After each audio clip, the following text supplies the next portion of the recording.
ऐकून जा, देवानं सदैव सावता बाबाची परीक्षा घेतली. अरे निष्ठावंत माझा भक्त, निष्ठावंत भक्त असणारा माझ्यासाठी काय करू शकतो, ही देवानं परीक्षा सावता बाबांची घेतली.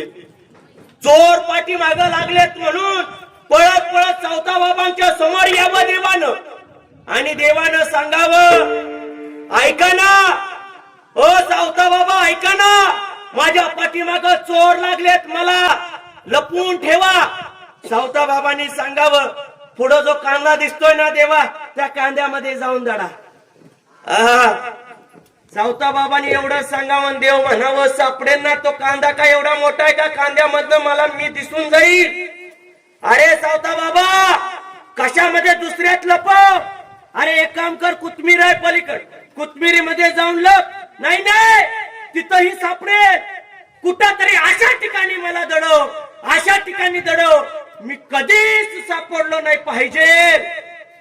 एवढं देवानं सावता बाबाला सांगावं.